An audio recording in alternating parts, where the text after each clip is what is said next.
few softly spoken parts as well, and we can do some little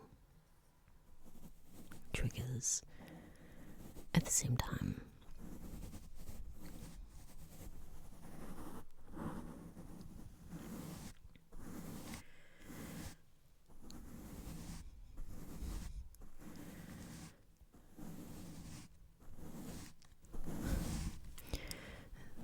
This week I had quite a few big plans. I was going to be very, very productive, and I was going to make lots of videos, and I was going to prepare for the next week and get back into making member videos. We don't have any at the moment, but we can make some more, maybe entice some people to watch. But as quite always happens these days with me, always something happens. Always something happens. Always something happens, and I just completely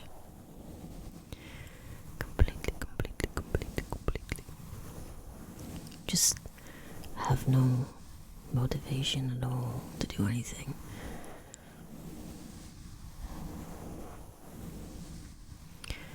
It's that, have you ever been so angry with yourself for messing up something that you wanted so badly? And you realize at the end that you were the one who messed it up. Nobody else. It was in your hands the whole time. And if you just have acted differently, things would have been different. Instead, you act like an idiot, a complete fool, and ruining it all.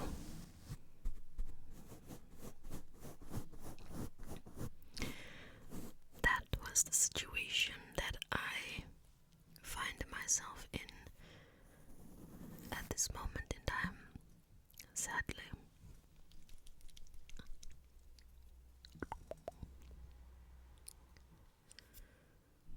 I do like these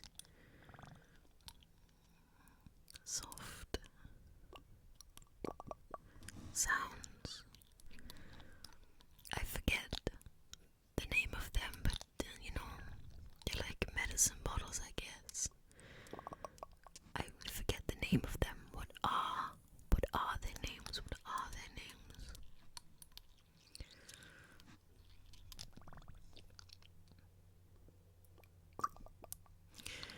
I don't know how long this is gonna be, but these days I find that videos where I do that are a lot shorter get better retention, and also more people watch. Let's turn the volume up a little bit more so we can hear these sounds a little bit better.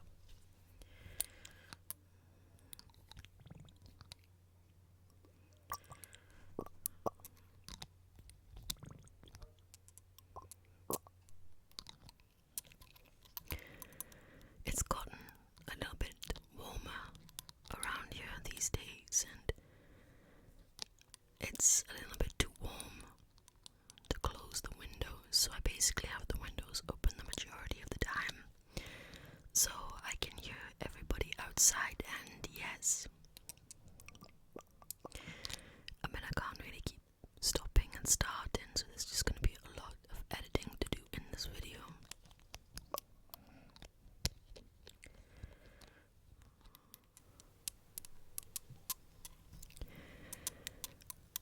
Last week, I finally sent my initial 5 stories to be reviewed and edited. It's been a week and there's still no word. I'm a little bit nervous.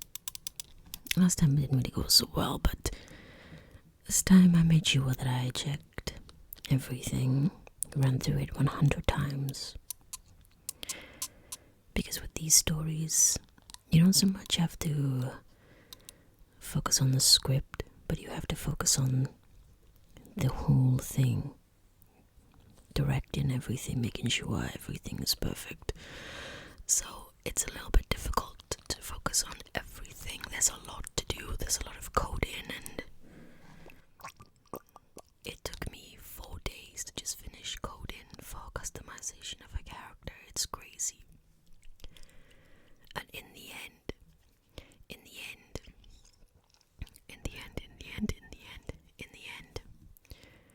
with this app, and with probably the majority of these visual storytelling apps, the writer only gets like 0.4 or 0.04 cents for each read. I mean, and then the company gets the vast majority of the money when, it's their platform that's showcasing it all, so it's their software and everything, but they're not really the ones doing all the hard work. And then when you think about how many writers are doing it,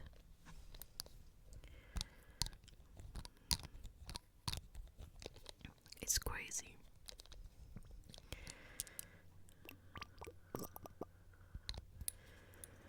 It's crazy. It's exploitation, but it's not really hard to figure out why there is a writer's strike on right now, because writers just get paid dirt. I mean, we really do.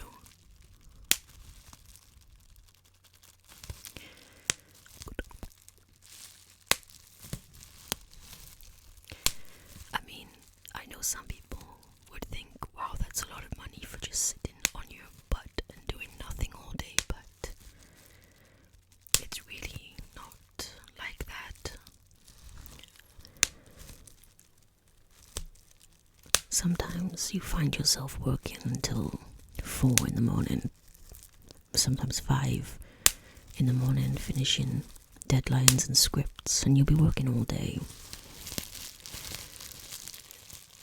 It's for the work that you do and the money you get.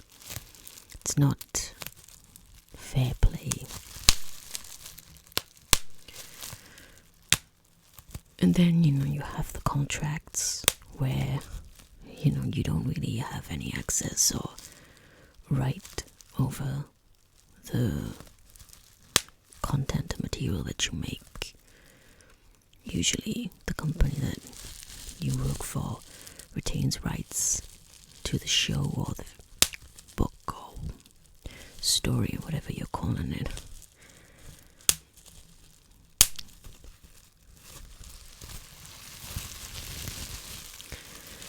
So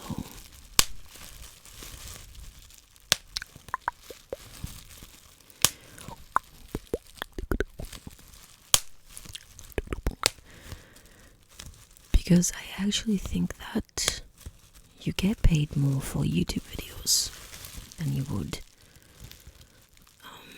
writing in a visual story app. I mean, there's a lot of them. If you just go to the Google Play Store or iTunes, whatever you choose, there's so many. I mean, you have like Episode, which is probably the biggest one. It's the oldest one. It is a multi-million-dollar company based in San Francisco. It's huge. It's the biggest one. And a lot of companies saw the success that this company had, decided to branch out, do their own. They could never really get the content right, the visuals. What attracts people to Episode is that there's full body walking and jumping. like real actors on the screen. While with visual apps like, say, Chapters, what you have is a floating character, the top half of a character floating in a bubble, usually a rectangle or hexagon type shape. And Chapters is very hard to get monetized. I mean, it's really difficult. It's an easy script because there's no code in, but it's hard to get. You have to meet some milestones, and it's a lot. A lot. I would say that you would need to be writing regularly, like releasing content every day or every other day.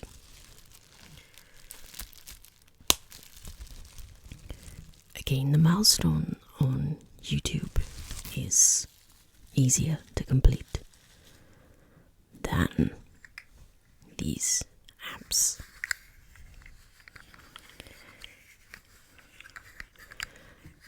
This is one of my favorite ones.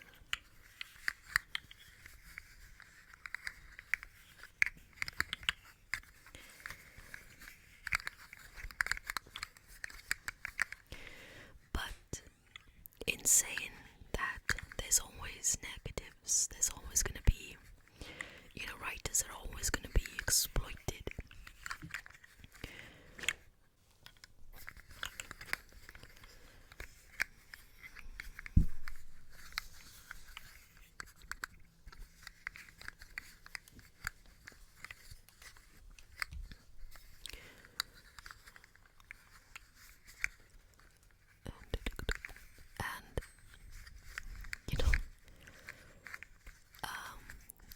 I do have a interesting story that happened to me last year, and it was a great note of caution.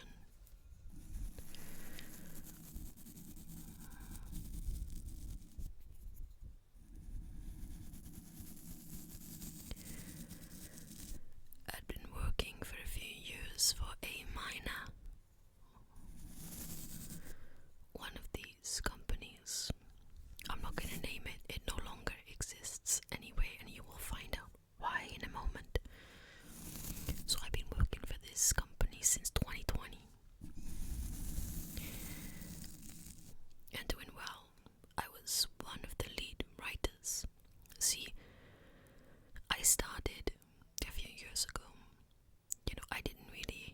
I wasn't really doing anything. I didn't have a job. I was just very badly going through some horrible things that had happened in my life, and I was in a place where I needed to escape, and writing had always been an escape, and suddenly there was a place where I could put some stories and escape away from those horrible things. And when I first started, there wasn't a availability to monetize what you make, but within a couple of months there was.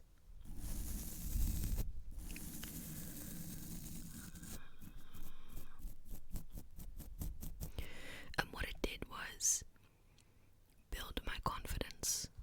So suddenly I was in a place where I was, what have I got to lose? Let's do this. Let's try to make this my career. Let's try to make this, because one day I'm gonna be sitting old in a chair somewhere or staring out into the distance and regretting never trying something that I love more than anything in this world. Writing has always been a part of my life ever since I was little. As soon as I realized that words, you could use them to form stories, to make stories, while I was in love.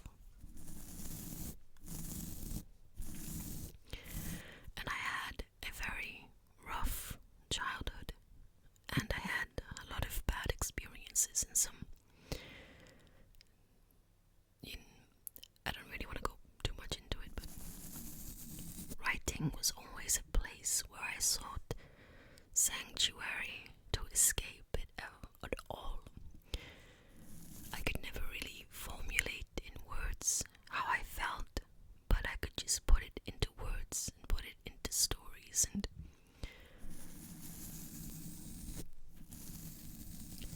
in my teenage years, I had this ambition to be a journalist. I thought that I could change the world. I remember sitting and telling the careers officer that I wanted to be a journalist, and I grew up in a working class neighborhood, in a working class town.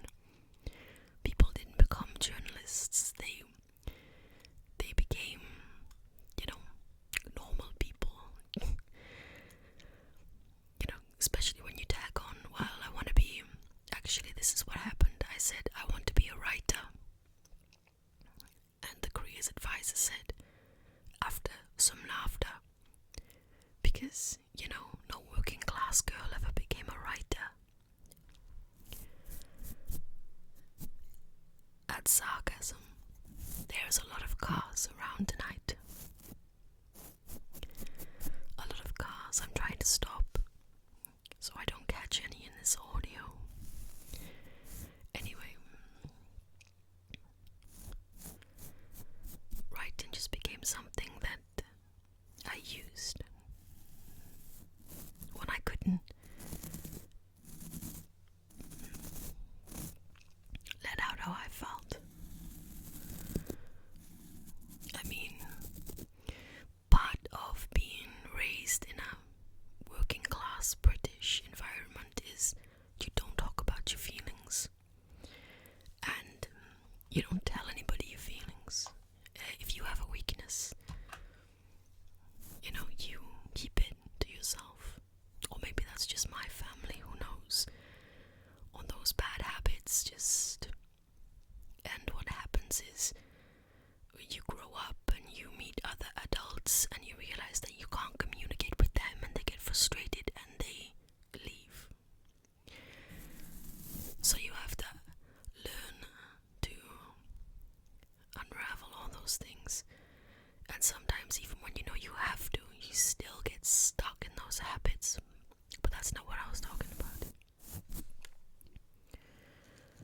That's not what I was talking about. That's not what I was talking about. So the first app that I wrote for gave me confidence to use this as my career. I didn't have anything to lose, and I didn't want to look back and regret never trying, never ever trying. So as time goes on and I get successful and more apps try to poach bigger writers away, they try to, it's like a sport, to get those big writers away from this app and attract attention to their app. So I agreed to do for this one app that I won't name, of course. It no longer exists. So I'm writing for this app since 2020, since the summer of 2020, and I'm pretty prolific in writing these stories because they're quite easy. There's no code to them. It's just writing it down. That's it. And actually, I was so prolific that they even changed the format that they used to accommodate my writing style, which was a little bit more descriptive than what they initially had decided upon in their portal on the website. And one day, I've been writing all summer this Christmas story, and I was doing that so as I wouldn't be in a rush. Come Christmas, I could send it, because it would take about a month to be reviewed and edited and then okayed.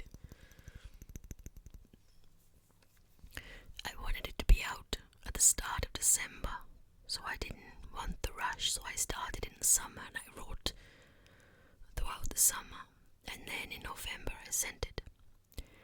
But I sent it in November, and December came and December went, and the story was never published. It was never reviewed. And I'm thinking, okay, maybe they have loads of stories. So I email the company, the editors, and I say, hey, I sent this story, name the story, give my email, whatever details I needed to give. And so they say, we just got a lot of stories to review right now, we're a little bit slow. So I said, okay, fine, understandable. I mean, you have to send in every story that is made, and they have to review it, edit it. Okay, I thought, this is a sign. This is a good thing, because this means that the company is thriving. They have more people writing, they have more stories to review and edit, to send out. This can only be a good thing. February comes. Finally, they publish the story. And then nothing. I send in another story that month to review. And they say, we're not accepting any more stories. And I think, oh, okay. That's because they have too much to review right now. Just like they said. It's fine. There's nothing wrong with this. For a couple of months, nothing happens. And then one day, I go onto the app to finish writing a story. I'd spent a month writing this story. So, I go to the site, the company's Instagram, and I send them a message. Because they're pretty active on there. So I send them a message. And I say, hey, the site's down. What's going on? It's okay, they say. Okay. But the app's not working either. Like, it's just not working. And it's like this for a little while. So I messaged them because this is getting a bit weird, right? There's no information, there's nothing. And I say, hey, what about pay? Like, this company owes me like $500. And they say, hey, don't worry about it. Don't worry about it. Payment's going through. Don't worry about it. It'll be fine. It'll be fine, it'll be fine, it'll be fine, it'll be fine. It'll be fine, it'll be fine, it'll be fine, it'll be fine. And I say, okay. When? A couple of days, they say. Couple of days. And I kid you not, I'm still waiting. They have never paid the writers what they owe them. And like I said, they owe me $500, maybe $600.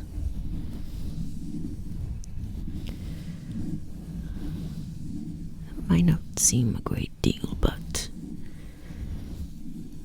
when you work for it, give me my money.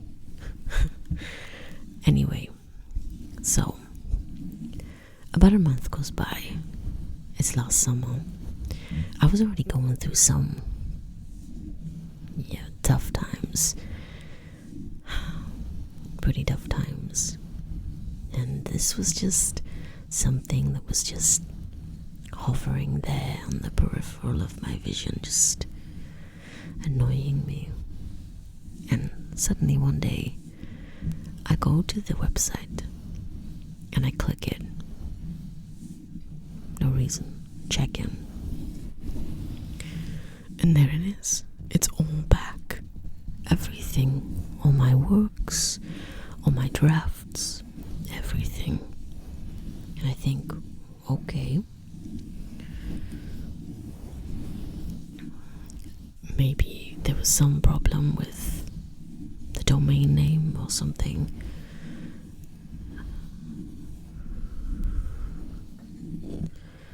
Okay, it's back.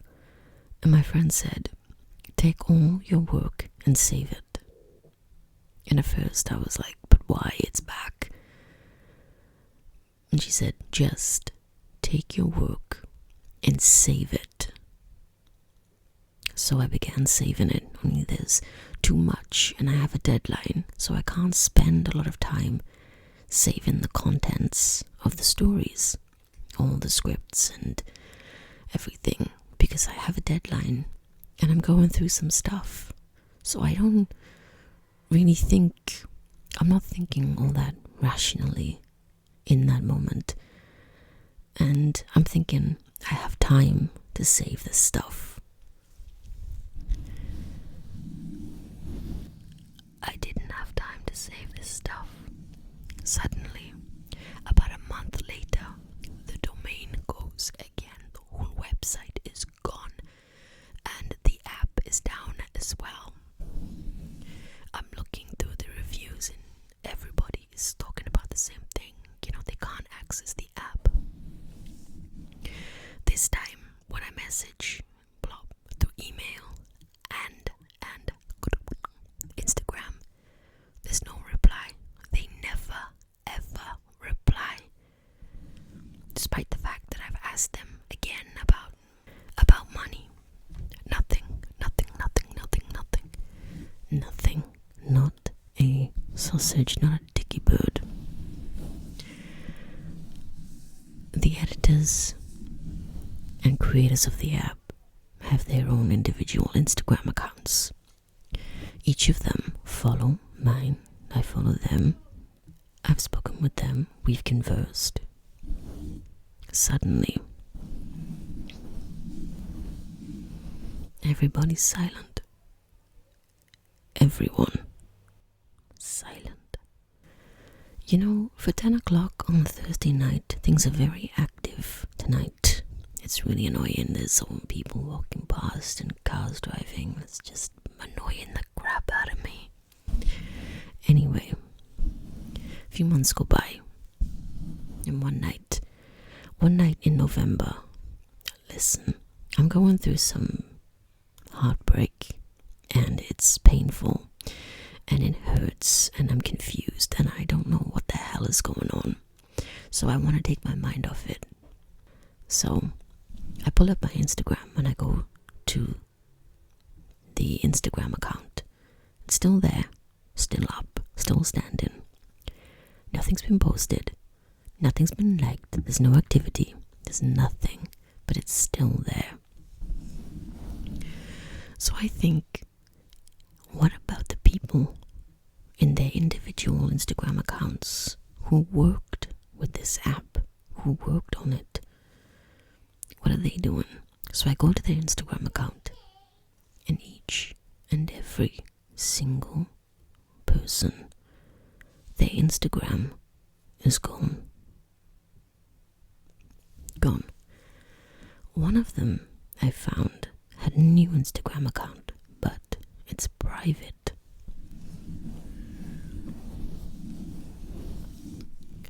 And when I requested a follow, they didn't accept.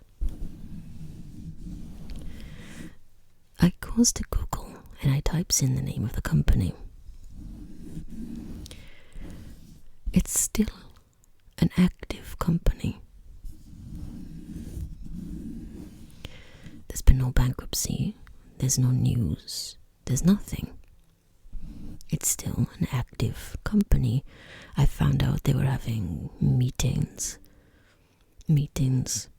as late as just 5 months before that night that I sat on my bed with tear-stained eyes scrolling through Google to find out what had happened. It didn't seem like there was any answers. There still are no answers. I don't know what happened. I don't know what. No. in March, like I often do because I'm a curious sort, a curious mind, I went to the App Store and I typed in the app name, and for the first time, it was gone. It's not there, it's not available anymore. The app is gone, but there is still no word that I can find about what happened to that company, what happened to the people, what happened to the money that was owed to the writers. All I know is no one talks about it, no one speaks, but a lot of people were robbed, myself included.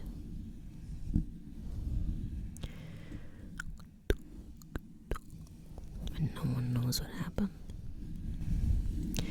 The reason that it's allowed to go on the way it did is because no one speaks about it.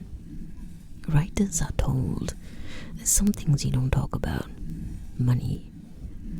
It's seen as uncouth to speak about money, which I think is a very European attitude. It's definitely a very British one. It's unclassy to talk about money. I don't think it is. I think it should be made more the norm to talk about money. You know, how you make, how much you make. It's like the idea that when I first started writing, I kept hearing this a lot. You shouldn't be making content for people to read. Huh? What do you mean? I shouldn't be making content for people to read? What's the point of being a writer? It's the same concept as YouTube videos, really, if you think about it. You can make the content because you enjoy it, but of course you want more people to watch. That's the point. It isn't always about money.